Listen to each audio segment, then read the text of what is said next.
Hello, folks. We're sorry we're not posting as much projectors lately. There are plans for more episodes, but they're going to be spaced out. Our summer got very busy, but we have seen some big movies in the theaters that we want to talk about. So there's something around the corner, and then we will be working on Halloween horror drops. But I thought it might be cool to revisit our very first movie podcast in once a week drops. It was called Documenteers, and it ran off and on from 2016 to 2020. We were very silly and discussed documentary films with myself and a rotating co-host cast of my friends as well as Angela. If you think my post-production sucks now, you can hear these and know how far I've come. The projectors seems more stripped down and refined from this old show, which featured a lot of crackly audio drops and even more attempts at humor, but we were always sincere about how much we loved movies and documentaries. The Documenteers helped reinvigorate me into watching more films, and I haven't heard these in many years. I'm throwing them up without revisiting.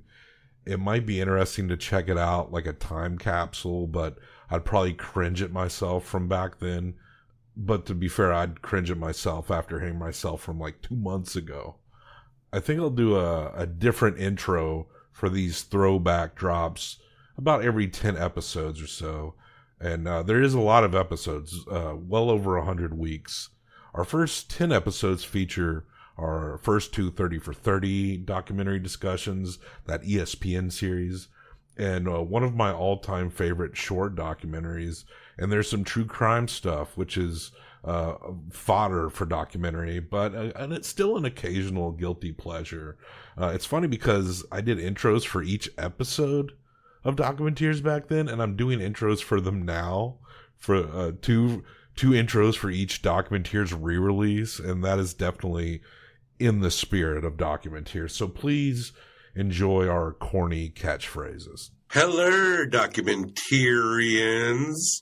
So glad you could join us here for episode 4 of Documenteers, the podcast where me, myself, I, and a rotating cast of Documenteers discuss and review something that we all love, and what we love are documentaries about anything and everything. Stuart returns for this one to discuss with me a movie he was not excited about seeing. It's a downer, but personally I find his apprehension kind of funny. I knew when he reacted cautiously to the proposition of watching A Gray State that this is one we should watch for my twisted casual amusement, and maybe yours. It does get dark though, but I have a feeling in the future our docs might get even darker. Usually I take this time to apologize for something in the episode, like maybe keyboard taps or coffee sips. Mic bumps are frustrating, I know, but I like some of the sounds. They're like action sounds, Foley art. We're keeping it busy while we delve deeper and deeper into the film hole. Get raw with us.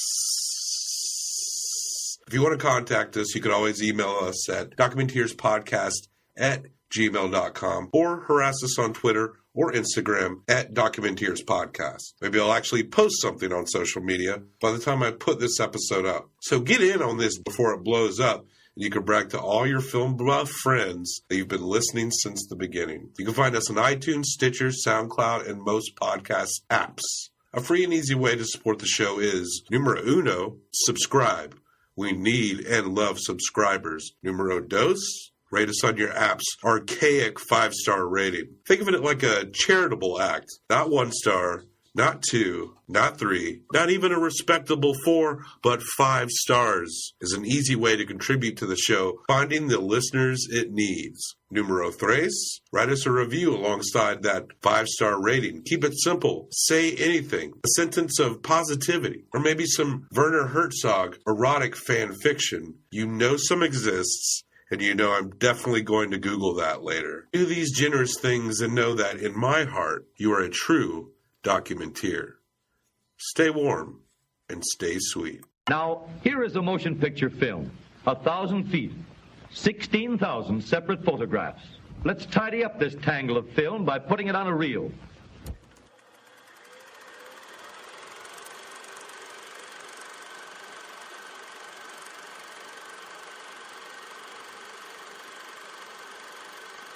I'm here because I like you. Oh, Okay. You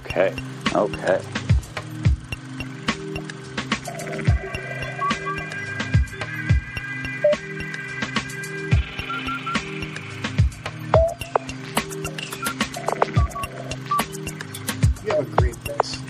Thanks. I mean, people have complimented me on my voice for years, but when I'm hearing myself while I'm editing these things, to me, I sound like I snorted a bowl full of milk and took shots of gravy. Like, it drives me. I'm not hearing myself the way others are saying they're hearing me. We might take a break so I can blow my nose. When I first approached you with the idea of doing this movie, I knew nothing about it. I had this will mark our third Netflix movie, and I believe this will be the fourth episode. And based upon what I read, I just conveyed that to you. I didn't know anything more other than that. And your reaction was... Well, I think I had a notion of what it might be, and I definitely... it wasn't exactly what I thought either. Yeah, I mean, I feel like there was a little bit I thought it would be, but then the way it was laid out, because I wasn't sure what we were going into. Angela and I... We do the true crime movies, and we watched this together. And she thought, well, this sounds like a true crime movie. Maybe technically it is in some ways, but it wasn't like laid out like a true crime movie. There wasn't a bunch of endless interviews with detectives and talking about forensics or like trajectories of bullets and shit like that, how true crime docs will be. So I was kind of thankful for that. So I think it definitely works for something that we would watch. But you were not too enthralled, I guess maybe because you thought this movie would be pretty depressing. Yeah, I was not enthused. And you weren't wrong. I think I was more right than I was thinking. But I think this movie is depressing. I really had to sell you on it, and then I had to be like, well, we'll go to the beer hall and get German food after. And then you like perked up. Yeah, I was pretty convinced that this would be kind of a right-wing treatise. Is that the word? Yes. So I knew that it would have that element, but not necessarily like. That's how you kind of sold it to me. You were like, it's about right-wing conspiracy theories. But not necessarily, but more objective viewing of that, not necessarily directly. Though we should watch Small Change sometimes. That's not necessarily a right-wing, but. But when do you think we'll get to Small Change? I don't know. Jeez, we're going to watch Small Change, too? I'm pretty sure it's about... Well, we can hold on it for a while, but, we got to tackle every documentary ever at some point. Yeah, and you think that my expertise lies in what? In 9/11 trutherism. In nutbags and... I mean, and filmmakers? Yeah, filmmakers. This is a story of a filmmaker. That's right. And by the way, what's up, Docs? That's Docs with an X, not a CS. This is Documenteers. Documenteers. And you may not have been enthralled about this one when I told you about it, but if you're going to be a documenteer, you got to roll with the punches. You never know when the New World Order is going to come down on you and force you to review documentaries you don't really want to watch. And you need to be able to roll with those punches and come out on top. That is what podcasting is really about, right? That's right. The New World Order. The New World Order. This is part of it. I've been getting offers to buy your RSS feeds. Yeah, to buy my RSS feeds from the New World Order. A man in a mask. You can't. It's all dark. And I would like to pay you $75. Not very high. I'm going to hold out. Yeah, maybe the price will keep rising. But the film we are discussing today is yet another Netflix film called Gray State by director Eric Nelson. Executive producer is... Yes, your favorite. Werner Herzog, our favorite. the Documenteers deity himself. I think I'm a bigger fan of his protege, Errol Morris. I love Errol Morris, too. Have you seen the trailer for Wormwood? Have you watched any of Wormwood? Started watching Wormwood. Yeah. I don't know when we're going to get into the series, Docs. It seems like we need to kind of get settled in the waters of feature films before we figure out how to tackle those. But right. But yeah, I am excited to watch that. And it's half feature film. Now, Errol Morris, this is a lofty film project for him, for sure. I have two pet peeves when it comes to documentaries, and both Werner Herzog and Errol Morris defy those pet peeves by showing good examples of them. Right. One pet peeve is directors putting too much of themselves into their movie. But Werner Herzog does it all the time. All of his movies are about him. There's a way to do it, though, and I think he does it well. Yeah. And I think there's a difference between him and a Morgan Spurlock. Yeah, that's a very bad example of it. But Werner, it's just his personality. He's such a unique and prolific character that he gets away with it. You got to know what you're getting into when you're sitting down with a Werner Herzog movie. Yeah. My second pet peeve is recreations and people setting up. I've seen somewhere, like, it just comes off bad, like a bad Dateline recreation. But Errol Morris does recreations, I feel like, better than most people. Have you seen Thin Blue Line? Yes. Yeah, so that's the marker. That's like his high point, I think. You look at that and you get an idea for what he's doing at his best. Well, we were talking about A Gray State. Gray State is about this dude, David Crowley. Same last name as Aleister Crowley. Coincidence? Yeah, it's just a coincidence. I don't know, is it? Should have done research into that. We're introduced to this guy. He's talking, well, we hear his voice. He's talking into the camera. We hear the audio of it, and he's preparing, I guess, a scene, but he's preparing alone. It's like he's hyping himself up to do something. And then it cuts to what looks like a SWAT team barreling through some street. And then you quickly realize that they are actors, and this guy is making a film. Well, at first you think it's a film. What it actually turns out to be is a trailer for that he wants to get funded for a movie called Gray State. Now, this guy's got all of his friends involved. Danny Mason, he was an actor, co-star, and friend. He apparently co-creator of this project. He apparently owned a part of it. And Joseph Seaton, he was like the bald dude, and he had very intense eyes. Those are the two names. And and his brother and his father appear in this movie as well. David has a wife and daughter. I noticed you wrote in my notes, Yoko Ono, ? I thought you wrote that. Oh, okay. And let's clarify who Yoko Ono is. She's John Lennon's widow. Right. Often blamed for breaking up the Beatles. That's overblown. That band was on its way out, let's be honest. Absolutely. Which is the second time we've mentioned Yoko Ono. REM references and Yoko Ono references. Let's make a point of mentioning when we mention things and numbering them. Yes, that would be the second time on that one. That's the first time we've mentioned how we're going to mention things. I think we mentioned... This will be the third time if I mention it again. This will be the second time that we've mentioned REM. And the first time that makes it the fourth time. And the first time we've mentioned Yoko Ono? I don't know. I think we've mentioned REM a lot more than you're mentioning. Gray State. You might want to go back and number the amount of times that we've mentioned REM. Gray State is meant to be a fictional film of caution against the New World Order. David is prone to conspiracy theory, kind of in I guess you could call it the far right, but not like, I wouldn't call him like a Turner Diaries type. I don't know if you've heard of the Turner Diaries. It's basically like New World Order apocalyptic story, but it's explicitly racist. It's what Timothy McVeigh read and shit like that. Yeah. It's like a David Icke's kind of thing. Who's David Icke? David's film Gray State. David is into kind of survivalism. He fears a police state and the New World Order. I think that David worships at the altar of one Alex Jones. That's right. Alex Jones. He's been in this conspiracy theory game for a long time, but now he's kind of at his peak. When Donald Trump won the presidency, he called Alex Jones and thanked him for all the help. Alex Jones, I don't delve into Alex Jones. I know who he is on the surface level. Right. But a big criticism about Alex Jones is the claims he makes. One of the more outrageous ones being that the parents of the kids in the Sandy Hook massacre are crisis actors. He thinks they're fake and that they faked. Right. And I know Alex Jones as cast member of the movie Waking Life.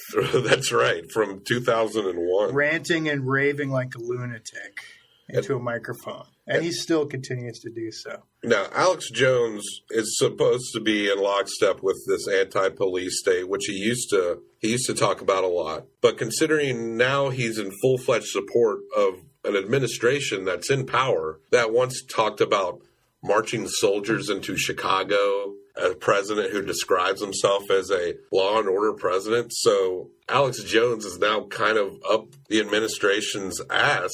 He's kind of like pro-police state now. It kind of contradicts a lot of his previous claims. But David, the way he thinks is a lot in lockstep with this Alex Jones way of thinking. We are kind of approaching a police state. Our police are over-militarized. Our country over-incarcerates people. But it seems like the police state is more, the boot is on the neck of those who are maybe more impoverished, more people that are marginalized, minority communities. Like, that's where the police state is really taking form. It's not, to me, I never think of the police state like, oh, they're going to come into the suburban homes of these affluent survivalist white people and just take them all out. The police state would take out people that no one would even talk about. Yeah, at its current incarnation, yeah, accurate there. And I don't know what Alex Jones, I don't know where he's coming from now. I think it's more about selling his protein bars or whatever. If Alex Jones was ever... He's one step away from thumping a Bible and ranting and raving like one of these televangelists. So... If Alex Jones was ever serious about what he talked about, he's pretty much at a point where he's just now profiteering off this concept and this idea. And that profiteering we'll get into later, as David himself will reference this. David was in the Army, and his personality is that he is laser-focused, obsessive. He puts his mind to doing something and he goes 100%. And you see that trait in his wife, Kamel, who he marries later. She has the same kind of mentality, 100% into what they decide to do. Got a laser-like focus. And part of the drive of this documentary, you see David himself presenting the material for the film that he's making, Gray State, and for, as it turns out, his life's trajectory in the documentary, A Gray State. So we're talking about two different films, much like the last episode. Right. And if to make things more confusing, both films are called Gray State. The documentary, however, is preceded by the letter A. A Gray State. A Gray State. Now, David has full support of his wife. They seem very connected. He actually seems like a pretty good dad. We get to a part where they talk to David's father, and they ask him about Kamel. And he can't get the sentence out. He starts tearing up. Then we start going into a story. That's the point where you start to realize something's wrong. Has gone wrong or is going to go wrong. And this movie is not the movie I thought it was going to be. I thought it was going to be inspirational. Really threw me off. This is where I started to realize that things were going to get dark. I thought it was a gay state. I thought that's what it was called. So I was emotionally prepared for a completely different movie. And so I sat down and started watching this. And I realized when they get to this point I'm about to get into, I was like, oh, this is not what I thought it was. I'm going to put on my shirt and be a little more serious now. But neighbors, they see Christmas gifts piling up on the front steps of the Crowley home. And they hear the dog. They hear the dog for the first time in a while. So they go over. Eventually, the neighbor looks in the window and he sees 3 bodies. On January 17th, 2015, police are sent to the house. That's 10 days before my birthday. Coincidence? Yeah. Was it? Yeah, it was just coincidence. The police go in. They see the bodies. They see the words Allah Akbar, which means, yes, God is good, scrawled in blood on the wall. A Quran lay between them, which were not in the police photos. The journalist kind of came across these. And they also found 22 terabytes worth of information strung together on multiple hard drives. And this was stated by one of the guys who does YouTube videos talking about the conspiracy of this murder. But he said it was written in Kamel's blood. Right. And this is the point in the film where the documentarian makes a conscious choice. I am going to fuck with the audience now. I am going to make you think that what's happening is something entirely different. And that's the only reason we have this film. Because if we just laid out what happened, it's pretty cut and dry at this point. Yeah. It'd be like kind of a basic true crime-y type film. Although I didn't have much doubts as to what happened, and I'll give you the reason later as we get to it. So there's these 2 guys, they're discussing what really happened with David Crowley. And there's this dude named Greg Fernandez who says he doesn't care about credibility. He doesn't care about credibility. He said he doesn't care about credibility. In reference to who? I don't know. I think in terms of I'm assuming that it means that anyone that contradicts what he thinks and they're using credibility, like, say, the police department, to contradict how he thinks of the situation, well, he doesn't care about that. He doesn't care about that credibility. Right. And I think that the documentarian kind of uses these guys as foils to really kind of push us in a way where we're thinking that these guys are kind of demented in their own way or delusional in their own way. We move on from them fairly quickly because I thought that's not the interesting thing. Yeah. I was a little worried that this movie would be too much about the conspiracy after the deaths of the family. Right. We move away from that pretty quickly. Which I was very thankful for. I don't know if it would have served it well to just lean on that too hard. We know something bad has happened. The wife, David, and their daughter, who was adorable, is deceased. It cuts to David. He goes to Afghanistan. He's in Afghanistan. It cuts to him playing a really cool song on a guitar. Yeah, and we also learn, I think, at this point that the police think that David killed his wife and his daughter. David made a high school film called The Decline, which seemed very similar to what he would try to make later. But, of course, it was made by teenagers. His brother stated that the movie Black Hawk Down, as well as the events of 9/11, kind of inspired them to join the Army. And there they firsthand witness the horrors of war. And they become rather disillusioned seeing what the U.S. was doing in Iraq at the time. And at this point, we can all kind of look back and see that that was not a good thing. It pretty much destabilized the shit out of the Middle East. And they saw that firsthand. And I appreciated this aspect of it. It kind of humanized them in this certain way, where it wasn't just like, they're not these right-wing nuts that are like cop wannabes or something that just sit behind their computer. They actually, the way their mentality came from actually experiencing these types of things directly. Right. And they saw that how the U.S. and the decisions made by those in power can be not a positive force for good in the world. And it really changed their views. And the brother made it a point to point out that they felt like that anyone who kind of knee-jerk and like over-supportive what we were doing in Iraq was complicit in what we've done there. Now, we're old enough to remember when the U.S. was rallying to go into this war. Right. There wasn't a lot of voices out there in the media that were saying, this is a bad idea. I did at the time. Most thinking people I knew at the time were leery of the idea of going into Iraq. It just didn't seem like it didn't make sense. It still doesn't make sense. Put us into a situation where we're just in perpetual wars, and that's just accepted now. He meets a woman named Kamel. One of the friends, the wild-eyed one, I'm forgetting his name. He talks about Kamel with a little bit of disdain. He talks about how she goes from that she was Muslim and that suddenly she was Christian. I think he tried to allude that she was like a phony or something. And it's interesting what the friends say about Kamel and what the family says about Kamel and what Kamel's co-workers at this dietitian center say about her as well. Yeah, they all have different views of. And it doesn't delve too hard into this, but that friend states that David did not care for Islam based upon aspects of what he had seen when he was overseas. He said he very much liked the people there, but was very much against what he saw as a system of oppression. David gets redeployed after he gets married to Kamel, and he's surprised because apparently they had said that his last tour was supposed to be his last tour. And this happened to a lot of people. Many people served multiple tours. They were just kind of recycling the same people over and over. 2, I think, was kind of the norm. Yeah. But there were, you hear reports of 5+ tours some people took during this time. It wasn't a lot of options for a lot of these people. They told them to go and they had to go. David, newly married, did not want to leave, and that only adds to his more disgruntled nature. His wife was also pregnant with their daughter, Ronnie Crowley.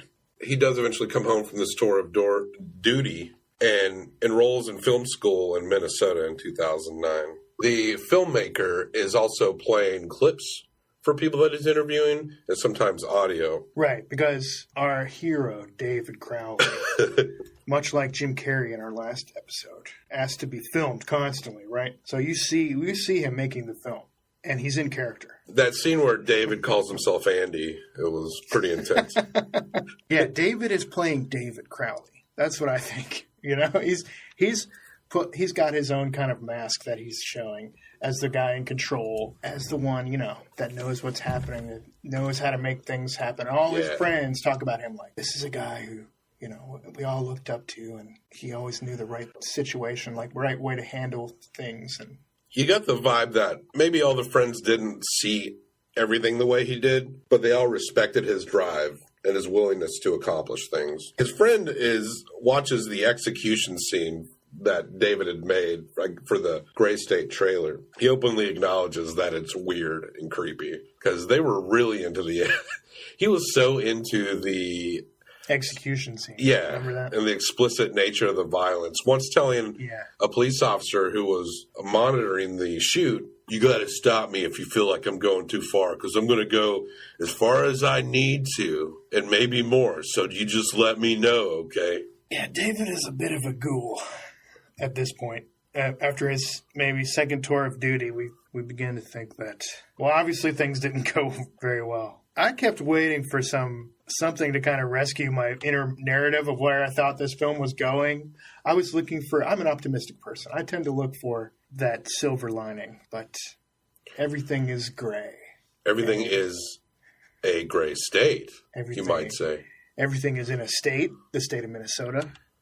If it's a color, it's gray. There's a lot of gray, overcast days that they're shooting on. Camille is very connected to David and his project. She's at the table offering critiques about story. But this movie, he's just shooting the trailer, and he wants to present that trailer to get funding. Right. He doesn't have a script. What David has, and I've mentioned this earlier, is a wall covered with sticky notes of possible ideas for a storyline. It looks like he's trying to hunt down the Zodiac killer, but yeah, he's really just laying out a script. This is a massive thing with strings attached to different points, and there's a narrative, or there's basically a scene we keep going back to of David in front of this wall of sticky notes where he's explaining every notion that he has about this story in a very kind of vague and overarching terms. He's like, this is the point where the hero has the idea that something might not be right. He says all these foreboding things that are just right. A little too perfect for our documentarian Eric Nelson, which I don't know much about. Do you know anything about No, him? I should have looked up more. But he's buddies with Werner now. That's all that matters. Yes. We start to see people being interviewed with their thoughts on Camille. I think the family views her as someone who's a very capable and independent person. And some friends, including the one she knew at where she worked as a dietitian, kind of viewed her more as a puppet, an extension of whatever David was doing, like she was being manipulated. I feel like their personalities were very similar. It's kind of hard to say how much, like, she was being manipulated. I think there definitely was some manipulation, because David's personality would, as we get into later, would become extremely strong. And he wasn't probably the kind of guy that really liked being told no to, you know. Right. And I think that she was the type of personality that's just going to be supportive of any spouse or relationship she's in. That's the thing I got. But also willing to work hard within it to be a part of it. Right. And they were so young. Now, Camille got into making cakes, and she was good. I've known a few people over the years that are like, I want to make cakes. And yeah, I've known a few people like that. Yeah, they tell you, they're like, I want to make cakes. I've got this vision for cakes and making them. And, you know, I often, like I imagine you, hear them out. Yeah, and I hear them out, and I look at their cakes, and I'm like, you got some work to do. But Camille, I thought, was really good at these cakes. I think she should have stuck with cake baking. Right. If she'd come to me and said, I've got a dream for making cakes, I would have said, your cakes are good. Maybe this would have been a completely different movie. A Cake State. A Cake State. I sense a parody film that you're working on. Well, I'm trying to sell... Do you know any cake-related conspiracies? We're going to make the trailer first for A Cake State, and we're going to try to sell it. And then get some funding. That's how you to do write it. the script. Yeah. David films the trailer from 2010 to the summer of 2012. And Comel, he has no money. Every resource he has, he's put into just making this trailer in the hopes that this trailer will get him money. So Comel's dietitian job is the only job that's supporting the entire family. I love that scene when they're filming where they give the kid a polite applause for doing so well in the scarring of the arm scene. They do the shot where they scar the kid's arm. I think right before that, one of David's friends says in an interview post for this documentary that I guess was filmed for the documentary, he says, David was so great with kids. He could even get kids to do what he wanted. Speaking of kids, his kid, there's a couple of scenes where she is kind of ranting on and talking about blood and violence. You're starting to get the vibe that but you're getting the vibe that she is absorbing a lot of heavy themes and a lot of things that's being discussed into the home. Yeah, she starts, much like her parents, ranting and raving, right? Yes. That's what children do. They mimic their parents because that's where they get the idea of how to be adults. And she starts going on about blood and all the blood. Yes. And there'll be blood everywhere, and then the blood will have blood on the blood. And you're like, what? What am I watching? And they just they don't interrupt and say, now, honey, you know that this is fantasy, right? They just think it's highly entertaining that their daughter is going on and on about all these violent images. David's not in the shot, but I assume he's nodding enthusiastically off screen. And this is where I think we get much like most documentaries, it's made up of different talking heads, and we get this local reporter, right? Is he local or national reporter? He was a local Fox reporter for Minneapolis, I believe. And he has, he often is the context for the film because they go to him to have an unbiased opinion on what the events are and what has transpired. And I think he is the one who first got the footage, right? Yes. So he must know.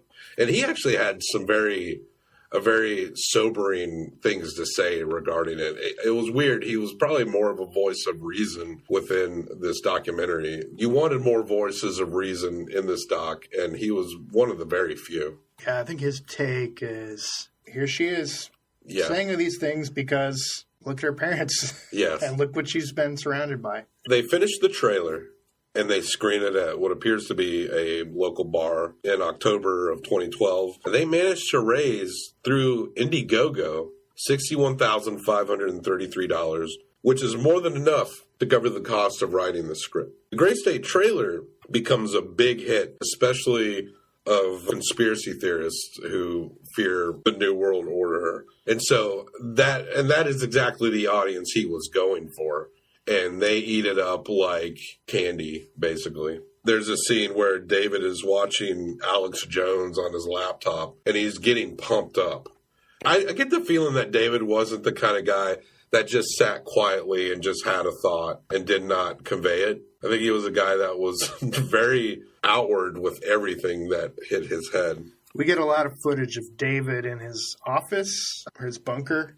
Looked like his basement. Yeah, and it seems like he's playing that soldier. He's kind of dressed up in army fatigues, kind of play acting that he's back in the military. I don't know. And he's not shooting anything. I mean, well, he's filming himself, but this isn't the movie. He's literally just filming himself, pumping himself up with Alex Jones. Himself watching, Alex Jones, and it's very strange. Disturbing.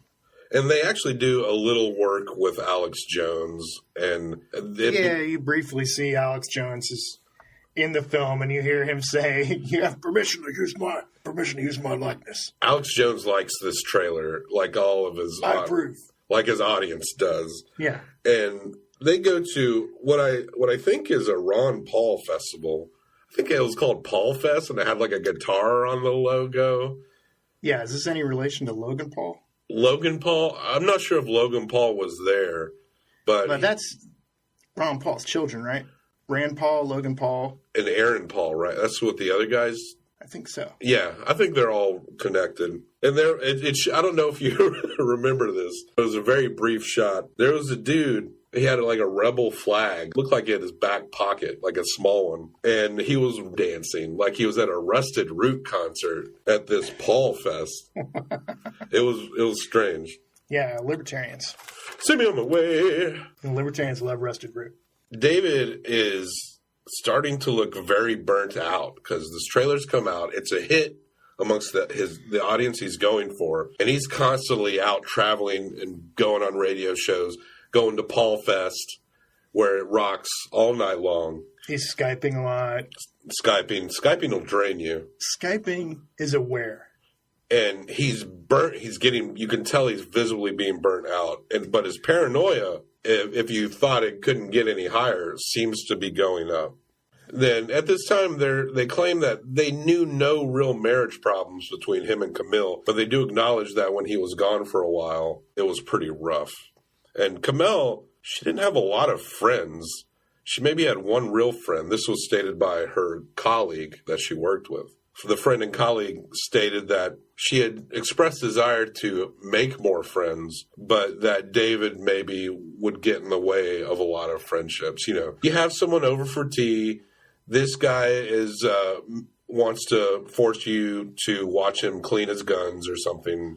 Yeah, I can imagine David being the type to make you watch Alex Jones with him or something. Yeah. Oh, you gotta wake up, sheeple. Oh, you don't know about the gold standard? Comel's friends it's not an allude, they pretty much say it, that David is controlling. And given the way he is, from what we've seen, that it's not too much of a stretch. Now, he goes to Hollywood with a script, and he gets a development deal with a group called the Michael Entertainment Group. They're based out of Los Angeles, Detroit, and New York. It's two guys named Michael, right? Two guys named Michael. And just a brief description here from their website. Michael Baggio, one of the Michaels, has been the entertainment industry for 17 years. A little bit of a typo there.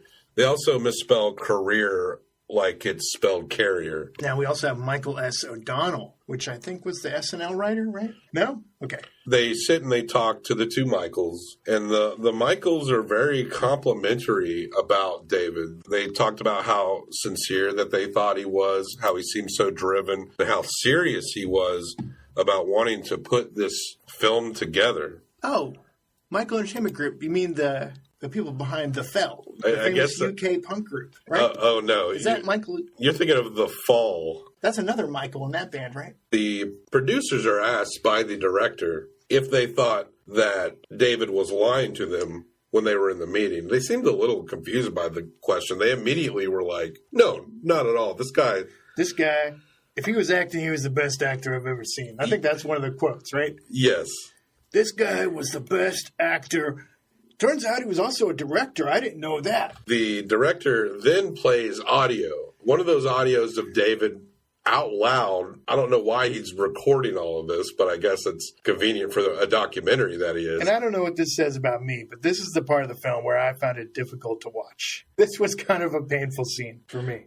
David is vocalizing out loud about going to this meeting with the Michaels, and he expresses a distrust for this company and is questioning their credibility and is voicing his desire to basically, he states it as if he's going to be manipulating this group to get money.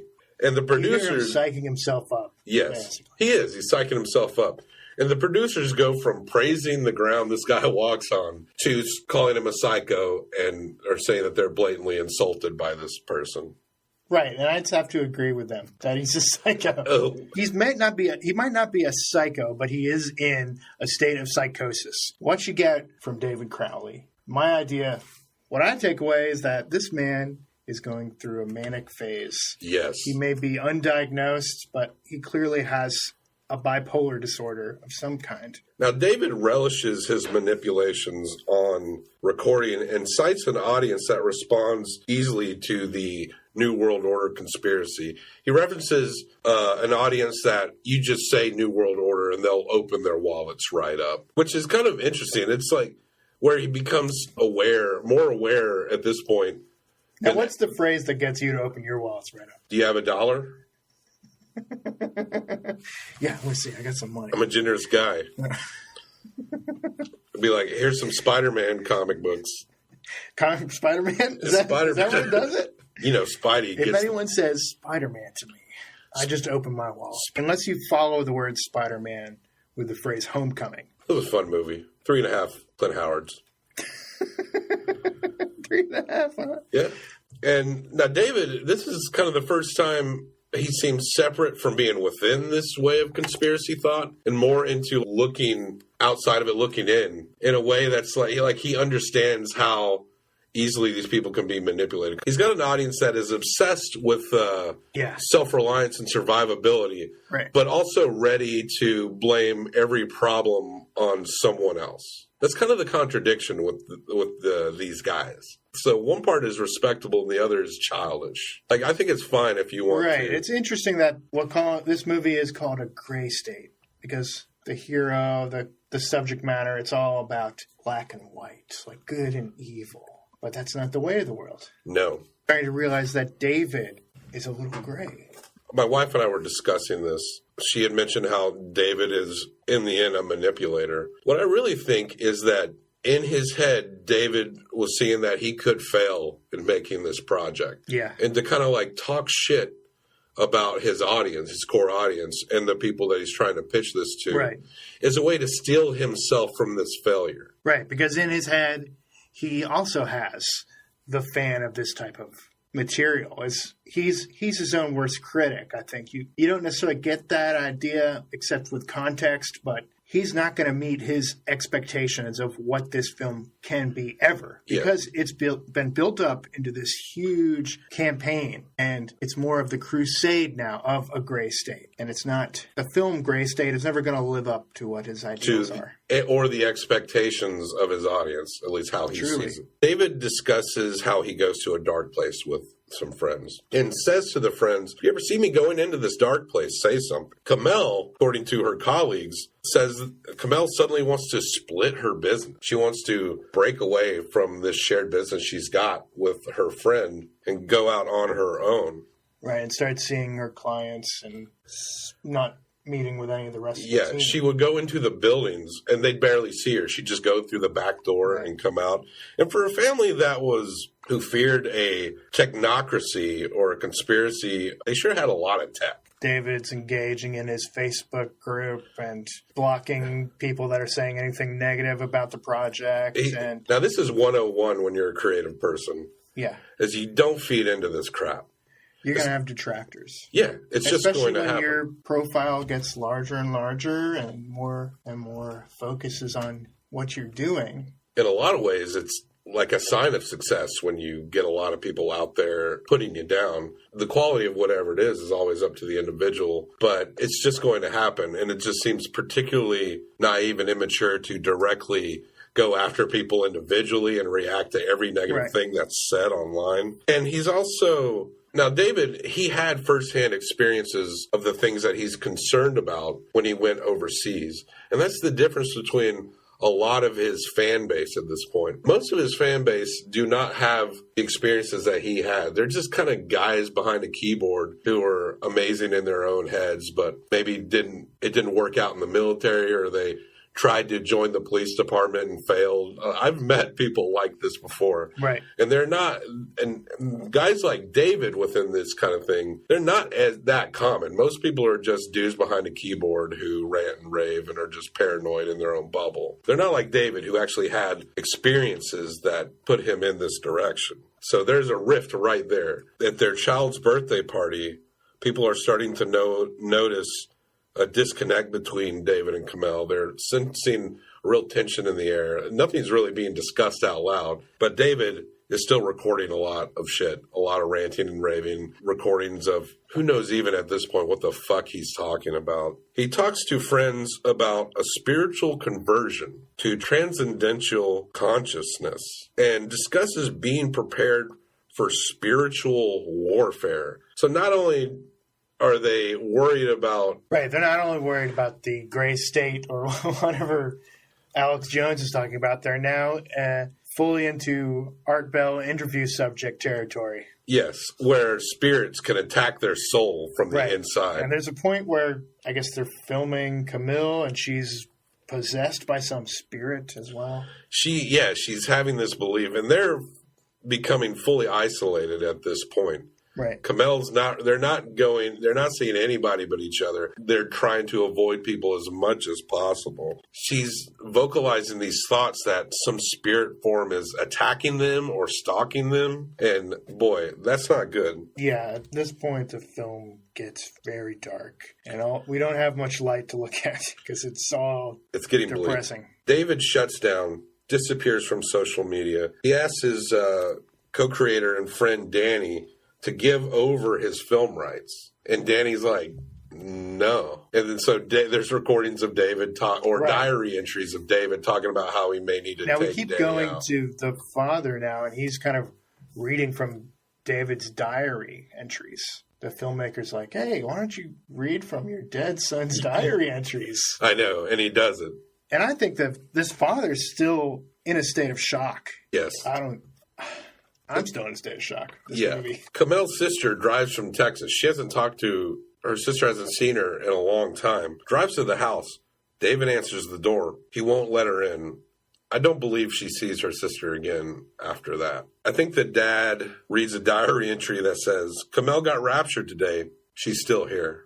Bizarre. Yeah, and now we're getting an idea that the filmmaker is kind of letting in the interview subjects on exactly what's happening. You start to get their reactions to these events. Because at the beginning of the film, we have some notion that the friends might think that there is a vast conspiracy potentially around the death. There's a lot of unexplained things to the general public, to the friends, and maybe to the family. Maybe not as much to the family. I think the family kind of understands what happened.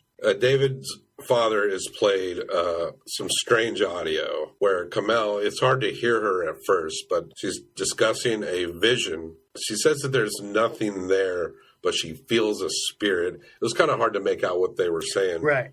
They play video after the fact, right? We see their follow-up. Because now David is taken to documenting the spiritual warfare that's happening. She claims some spirit is looking at them and that the whole family, might have to leave. Where they're going to go from spiritual warfare, well, you can probably, we said what happened. One thing that cements for me that it definitely is a murder-suicide, because it is that the dog didn't get killed. The idea that an Islamic extremist would come in and do this makes no sense. Why wouldn't they shoot the hyperactive, loud dog? David, it's stated, loved the dog almost more than anything. He chose consciously to not shoot the dog, but he would shoot his wife and kid and then literally write Allah Akbar on the wall. The guy had gone into full psychosis. He maybe had some reason in his mind for doing that, but that doesn't make it's not going to maybe make that much sense to us. And, I think the tragedy is that his wife is just completely along for it. We don't get any notion that she is taking a pause from this. She's fully in it too. She kind of enters a psychosis state as well. And David, he seems to be showing signs of schizophrenia, but it seems almost convenient that Kamel would too. You can only assume David does have control of everything. He's not letting her sister even into the house. His friends and family are saying that he's looking rough. They're saying, hey, David, I think you're going into that dark place. You can tell that his personality and his will is just dominating this entire house. And so Kamel is essentially, and no doubt she loves her husband very much, is just basically a mental prisoner of his paranoia and his whims. And she's right along with him the whole time. The friends and the family, the people who knew him very well, they're all pretty much, it's a murder-suicide. And it's just internet people are saying it wasn't. Right, it's a little convenient. Yeah. Why would he write Allah Akbar? And why would Alex Jones fan murder-suicide himself? They're perfect, and there's nothing ever wrong with anybody that would be friends with Alex Jones. But also, David had a song that was playing on a loop. Right, no, not just a song. He had a playlist, like a 15-hour playlist. Yes, but they said a specific song was on a loop. I think that a song, it crashed and it kind of, right? Is that what happened? Maybe. I they feel said like that's what happened. That he had a whole playlist, and they can also determine maybe when it went something. I understand getting obsessive about making a playlist. I'm guilty of that.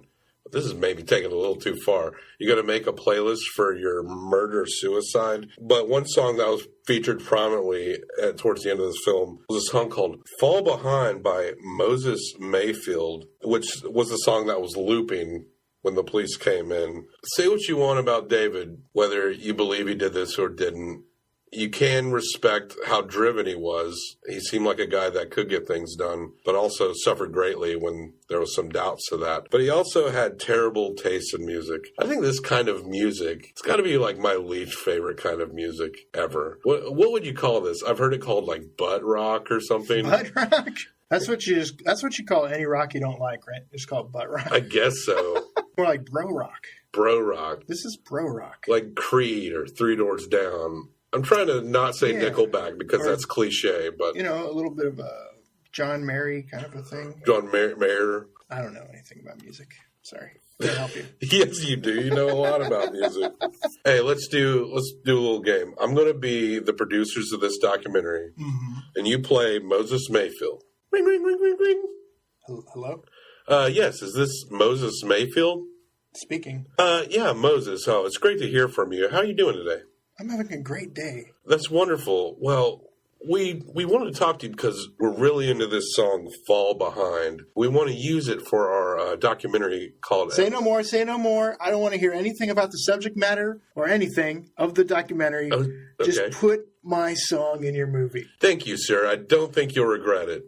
And when will I expect my check? I gotta go. Click. Oh, that's weird. Yeah. Well, I'll just go back to my great day. So now this guy, you know, he had to approve the song being used. I wonder if I wonder if he's seen this documentary or if he knows that this guy was listening to his song. I wonder if the thought, this is my big break, entered his head. I'm sure this song is not about murder-suicide, but it's pretty much going to be linked into that forever, in my mind. Because most people who've heard that song are going to be the people who are watching. I looked up that song on YouTube, and it had 5,000 hits, and then I was just peeking at the comment thread for fun. And there was a lot of responses from people who'd gone to that song because of this movie. And so there was like comments where it was like, this song is so sad and inspiring. It's like, it's not inspiring. He played it on a loop to kill his wife and kids. This makes this song the opposite of inspiring. And separate from that, it's just not a good song. It's like typical roast. If you watch this movie and think, this is an inspiring film, something's wrong with you. I felt some hints of inspiration at the beginning when things seemed more humanized. Yeah, I mean, the inspiring thing is that this guy had a great family, a great life, potentially. That's where it ends, though. He had a lot of potential. He had a lot of potential. This is a guy whose life ended tragically. Kind of like how Jim Jones had a lot of potential. Like he could have brought a lot of... Let's not equate the two. He could have. Jim Jones had the ability to bring a lot of people together and then just lost it. A love for Kool-Aid is where it begins and ends with the two of them. Okay? This is not a Jim Jones. This David Crowley, I see him as a tragic figure. There's not a decent mental health system in this country. And yeah, it's true. In a way, the New World Order let David Crowley down. Yeah. But of course, would you figure David Crowley is the type of person to be like, I think there's something wrong with my head. I'm going to go check into this facility. Right. Well, he might, but I don't know that they would necessarily help him. The current state of things, we just don't know how to deal with people like David Crowley in the system. And the system chews people like David Crowley up and spits them out. It's hard to say whether he had any legitimate kind of mental disorder or if it was just the constant paranoia and the way he thought that just drug him into this. Because this guy is afraid of government forces, communist forces, destroying his way of life. But the guy just ends up being a terrorist in his own home, basically. Yeah. He never would realize it, but he is the biggest problem in his life. That's sad. Yeah. The dog lives, by the way. Yeah, that's the inspiring part, I guess, you get at the end of the movie. You kind of had to see the dog. Hey, the dog that he loved is still alive. Yeah, there's slow motion shots of the dog while the song "Fall Behind" by Moses Mayfield is playing. Ooh. It's about the best you could get in terms of inspiration. Stuart, thank you for sitting through this movie. God. Appreciate it. Yeah. I'm not going to thank you. Say you're welcome. Yeah, you're welcome. Yeah. Now, this movie's a downer. What are you planning? What are you planning? You're looking off in the distance like you're planning something. This is a downer of a movie. So what I need you to do is to tell me an inspirational story, something positive, before you give your rating of 1 through 5 Herzogs. One time, I went to this bookstore, and I met this cool guy. He was working at the register, and he told me that Roger Corman movies are pretty cool, and he's been meaning to check out this film that I was purchasing. And as I drove home, past the Jack in the Box, past the Burger King, past the McDonald's, and past the Subway to my house, I thought, wow, life is pretty cool sometimes. And sometimes you meet a cool guy who knows other stuff that's cool and tells you about cool things. And you think, hey, that's pretty cool. Maybe someday I'll start a podcast with that guy. That's a passing thought that I had. And here we are. Yeah. You and me. It's a new tomorrow. I think we're in for big things. Just don't fall behind. I'm not going to fall. Why would I fall behind? How many Herzogs would you give this film? Oh, look, I don't recommend anyone see this film. Really, you shouldn't see this film. You should maybe read the Wikipedia article, maybe read a review of the film, maybe listen to our podcast episode about the film, and think to yourself, do I want to go any deeper? Look, do you want to ruin your Sunday? Then watch this movie. Your Sunday morning? Yeah, you're having a Sunday morning. It's real nice. Everything's great. Your friend's demanding you watch a movie called Your A friend Gray says, State. hey, you should watch this movie, A Gray State. You know, that's how you know your friend really cares about you. Actually, don't watch A Gray State. I'm going to give it 0 Herzogs. Whoa. Wow. This is no measure of quality you can find in this whatsoever. I think it's sadistic. I think they tried. They tried to glean a positive message out of this story. And it's a cautionary tale. But I don't think it's necessarily one that any of us needed to know.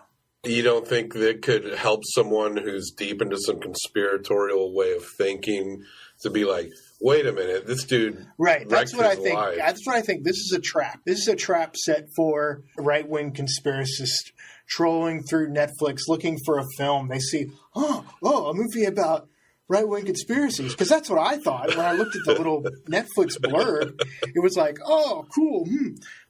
I've always been curious about Breitbart News or whatever. Maybe I'll check this out. Steve Bannon, I want to be as handsome as him one day. I wear 2 shirts at the same time. Maybe this will explain why Steve Bannon wears 2 shirts at the same time. I don't think I've ever noticed, but I don't find myself like looking a lot at Steve Bannon. Look, Steve Bannon. I know he's handsome. That's it. 2 shirts. Oh, you're right. He wears 2 shirts. 2 button-up shirts. At the same time. As well as a T-shirt underneath. Why does he do that? I think it's because he's cold. Always cold? Wait a minute. Look. Let's look at this through Alex Jones's eyes. Steve Bannon is a reptilian. Clearly, the eyes, look at them, very pointy, right? He's probably always cold-blooded. He can't regulate his temperature properly. Now, Stuart is looking through images of Steve Bannon and stumbled across a GIF of Joey from Friends wearing multiple articles of clothing. That's a handsome man. See, Steve Bannon to me looks like Mitt Romney that's been left out in the sun. Well, what's your take on this movie, Bobby? I want to hear it. Well, you gave it 0 stars. You're a documenteer, born and bred. I have to respect your opinion. Yes. I think I got a lot more out of it. I don't know what it is. My wife and I, we watch a lot of true crime shit. I think maybe it steals me more for this kind of stuff. I'm kind of, sad to say, I'm a little used to tackling depraved subject matter. I think there is like some lessons you can glean from this movie. So I'm going to give it, I want to rate it higher because our demigod, Werner Herzog, is the executive producer. But I'm going to give it a straight, solid, down the road, 3 out of 5 Herzogs. 3 out of 5? Yes, I'm giving it. I think it's a serviceable film. This may not be a movie for everyone. Okay, how much of this is based on Werner Herzog being the producer of this film. That gives it minimum 2. Okay, so really it's 1.5. I got to keep the faith. Because I'll tell you, I didn't hear Werner at any point in this movie. That might have brought up my rating. If I'd heard a Werner go, yes, and then what happened? What happened with the gray state after this thing that you say? Are we ever going to watch a Werner Herzog film? Of course we are. I don't know. It's just a matter of which one we're going to start with. You know, Mitt Romney kind of looks like Bruce Campbell. Stewart's looking at pictures of to Mitt Romney. To Steve Bannon. That's the evolution. I'm going to have to get you off the internet here. I love the internet. So you give it 0 stars. I give it 3 stars. You merge our ratings together. That gives it a gray state. 3 out of 10. Yeah. You're wild, bro. Dude. You're just looking at pictures of Trump now. It's Benjamin Netanyahu and Donald Trump. They're like homeboys. They look like homies from way back. Okay, sorry to interrupt. Watch out for weather controlling satellites and watch your ass from the New World Order. And for fuck's sake, don't kill your family. Jesus. Stay sweet. That's what you're going to close on?